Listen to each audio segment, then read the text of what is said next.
ابو جعفر منصور کی شخصیت میں ایک اور جو خوبی تھی وہ یہ تھی کہ بہت کفایت شعاری سے کام لیتا تھا۔ منصور روپیہ کے استعمال میں تمام بڑا محتاط رویہ اختیار کیے رکھا اس نے۔ وہ اپنے عمال سے اموال کی آمد و خرچ کا ایک ایک پائی تک کا حساب لیتا تھا، اور بغداد کی تعمیر کے وقت اپنے ایک محاسب سے اس نے ایک ایک اینٹ اور ایک ایک لکڑی کا حساب لیا، تو معلوم ہوا کہ اتنے بڑے منصوبہ میں 15 درم جو تھی کی رقم وہ فضول خرچ ہوئی۔ منصور نے وہ 15 درم اس کی جیب سے لے کر بیت المال میں جمع کرا دیے۔ اس کی کفایت شعاری کے عجیب و غریب قصے جو تھے، مختلف جو ہسٹورینز ہیں، مورخین، انہوں نے نقل کیے ہیں، نریٹ کیے۔ طبری جو ہے وہ ایک واقعہ بیان کرتے ہوئے لکھتا ہے کہ ایک دن منصور نے اپنے غلام سے کہا کہ سب پرانے کپڑے اکٹھے کرو، اور جب مہدی میرے پاس حاضر ہو وہ سب کپڑے میرے پاس لے آنا۔ اتنے میں مہدی آتا ہے تو منصور ان پیوندوں کا اندازہ کرنے لگا کہ کہاں ٹھیک لگ سکیں گے، اور یہ عالم دیکھ کر مہدی مسکرایا اور کہا، اے امیر المومنین، اسی وجہ سے لوگوں میں چرچا ہے کہ دیناروں درہم اور اس سے کم مالیت کی سکہ پر امیر المومنین کی نظر رہتی ہے۔ منصور نے برجستہ جواب دیا کہ جو شخص اپنے پھٹے پرانے کپڑوں کی اصلاح نہیں کرتا وہ نئے کپڑوں کا مستحق نہیں۔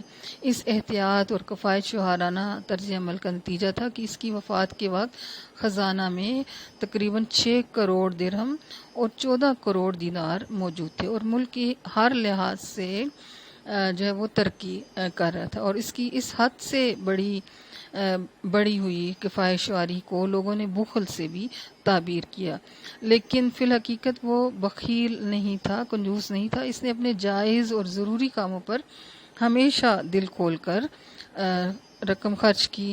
بغداد کی تعمیر اور دیگر رفاہی تعمیراتی کام اس کی صداقت کی دلیل ہے۔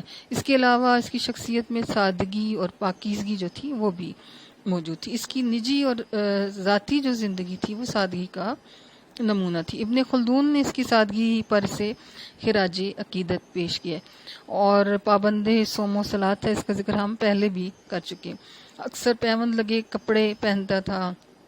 اس کے کمرے کے اندر ایک ٹاٹ بچھا ہوتا تھا جہاں سوائے منصور کے بستر، لحاف اور توشک کے کچھ اور موجود نہیں پایا جاتا تھا، اور وہ یہیں شب باشی کیا کرتا، مینس کہ یہیں پہ وہ رات گزارتا تھا۔ راگ رنگ اور عیش و نشاط سے اسے نفرت تھی۔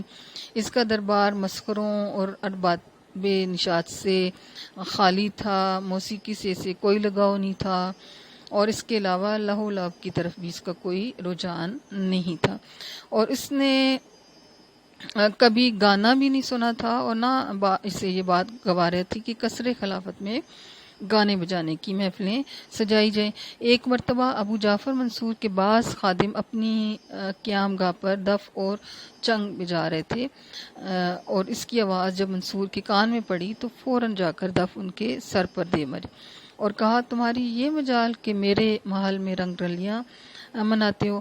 ایک اور جو اس کی شخصیت کا حصہ تھی وہ سخت گیری۔ تو منصور نے بغاوتوں کے 30 سال اور ملک کی امن و امان کے قیام میں لوگوں پر بڑی بڑی سختیاں روا رکھی۔ امام مالک کو کوڑے لگوائے، امام ابو حنیفہ کو قید میں ڈال دیا، عالمیوں کے ساتھ بالخصوص بڑا ہی سخت رویہ اختیار کیا۔ سیاسی معاملات میں مخالفین کو وہ رعایت دینے کا قطعاً روادار نہ تھا۔ حالت جنگ ہو یا زمانہ امن، دونوں حالتوں میں منصور سے زیادہ حیلہ ساز اور بیدار مغز کوئی نہیں تھا۔ سیاسی مقاصد کے حصول کی خاطر اس نے کبھی بھی قتل اور حیلہ سازی سے کام سے دریغ نہ کیا، اور ایک بار کسی نے اس سے کہا تھا کہ آپ نے سزا دینے پر ایسی کمر باندھی کہ کوئی یہ سوچ بھی نہیں سکتا کہ آپ درگزر اور عفو سے کام لینا بھی جانتے۔ منصور نے جواب دیا کہ ابھی تک آل مروان کا خون خشک نہیں ہوا، اور آل ابی طالب کی تلواریں بھی برہنہ ہیں۔ یہ زمانہ ایسا ہے کہ ابھی تک خلفاء کا رعب ان کے دلوں میں قائم نہیں ہوا، اور یہ رعب اس وقت تک قائم نہیں ہو سکتا جب تک لوگ عفو کے معنی ہی نہ بھول جائیں۔ منصور کی شخصیت کا ایک اور جو پہلو تھا وہ یہ تھا کہ عدل و انصاف۔ عام حالات میں خوشگوئی اور خوش اخلاقی کا ثبوت دینا اور فضول سے فضول بات بھی برداشت کر جانا، لیکن دربار خلافت میں کسی کی مجال نہیں تھی کہ کوئی بلا اجازت جب وہ کوئی بات کر سکے۔ عام رعایا اور امن پسند جو شہری تھے ان کے لیے وہ ہر لحاظ سے نرم اور عادل تھا، اور اس کا قول یہ تھا کہ خلیفہ کو صرف تقوی درست رکھ سکتا ہے، سلطان کو اطاعت اور رعایا کو عدل۔ اس نے عوام کو کھلی آزادی عطا کر رکھی تھی، اور جب چاہتے تھے اس سے اپنی تکلیف کا بیان کر سکتے تھے، اور وہ ان کا مداوع بھی کرتا تھا۔ اس کے نزدیک سلطنت کے 4 ضروری ارکان تھے: ایک قاضی جو عدل قائم رکھے، دوسرے پولیس جو زبردستوں کو ظالموں سے محفوظ رکھے اور کمزوروں سے انصاف کرے، تیسرے محصل جو پورا خراج کرے، اور چوتھے پرچہ نگار جو لوگوں کے بارے میں صحیح اطلاعات دے۔ منصور نے اپنی خداداد صلاحیتوں کو بروئے کار لا کر عباسی خلافت مستحکم سے مستحکم تر کی۔ ایک اور جو اس کی شخصیت کا پارٹ تھا وہ عفو درگزر۔ اگرچہ کہ منصور باغیوں کے بارے میں کسی قسم کی نرمی روا رکھنے کا قائل نہیں تھا، لیکن وہ اپنی امن پسند رعایا کے لیے بہت نرم دل، انصاف پسند اور خوش خو انسان تھا۔ اس کا قول تھا کہ حکمران کو صرف تقوی اور خوف خدا ہی درست رکھ سکتا ہے۔ وہ اس بات کا قائل تھا کہ عام حالات میں خلیفہ کے لیے عفو درگزر مناسب ہے۔ وہ اپنے خلاف کھلی تنقید کو بھی کھلے دل کے ساتھ سنتا تھا، برداشت کرتا تھا، اور بعض مواقع پر اسے خطبہ کے دوران ٹوک بھی دیا جاتا تھا تو اس نے وہ اعلیٰ ظرفی کا ثبوت دیتے ہوئے سوال کرنے والی کو انکریج کرتا تھا۔ جعفر منصور کی پرسنالٹی کا ایک اور جو پہلو تھا، ایک اور جو اس کی پرسنالٹی کا پارٹ تھا، وہ علمی فضیلت اور خطابت تھی، اور وہ نہ صرف مربی علم و ادب تھا بلکہ خود بہت بڑا عالم اور اعلیٰ درجے کا خطیب تھا۔ روانی گفتار اور قوت استدلال کی بدولت وہ عوام و خاص میں کو اپنی گرفت میں لے لیتا۔ وہ ارباب علم و فن کا بڑا قدردان تھا۔ اس کی عہد میں بڑے بڑے علماء و فقہا مثلاً جیسے کہ امام جعفر صادق ہیں، امام ابو حنیفہ، امام مالک، ان کا وجود اس دور کی علمی شان کا مظہر ہے۔ اس نے دینی علوم میں دلچسپی کے ساتھ ساتھ غیر ملکی علوم کو بھی بذریعہ تراجم اپنے ہاں رواج دینے کی ابتدا کی، اور ہندوستان سے علم ریاضی کی ایک کتاب کے علاوہ حکیم جالینوس اور بطلیموس کی جو کتابیں تھیں ان کو بھی ٹرانسلیٹ کروایا۔ تو یہاں پہلے جو ہے نا، اس سے پہلے کوئی اس طرح کا رواج نہیں تھا۔ نیکی و بدی کا مجموعہ کہتے ہیں بہت سارے مورخین اس کو۔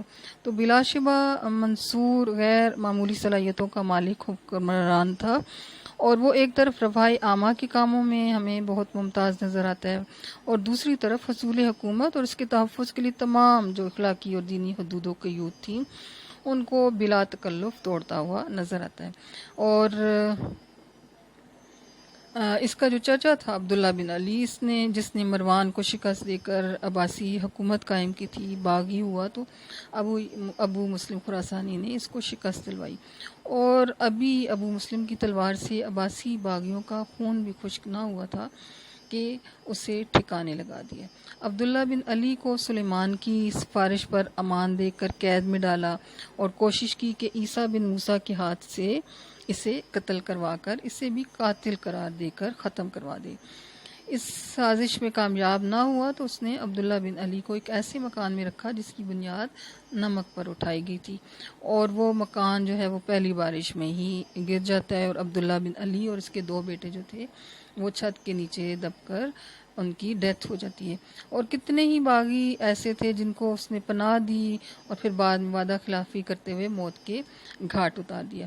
امام ابو حنیفہ، امام مالک ان کے ساتھ بدسلوکی کی، اور پھر محمد بن عبداللہ نفس الزکیہ جو تھے ان کے خلاف مہم میں آل حسن کی گرفتاری اور قتل، اور عیسیٰ بن موسیٰ کی ولی عہدی کو مؤخر کرنا، ایک غرضے کی ایک لمبی چارج شیٹ جو ہے وہ اس کے خلاف موجود ہے۔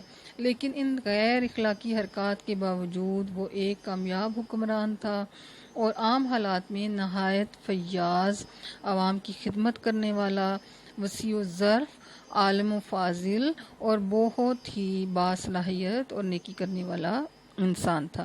اس لیے بہت سارے جو ہسٹورینز ہیں، مورخین جو ہیں، اسے نیکی اور بدی کا مجموعہ قرار دیتے ہیں۔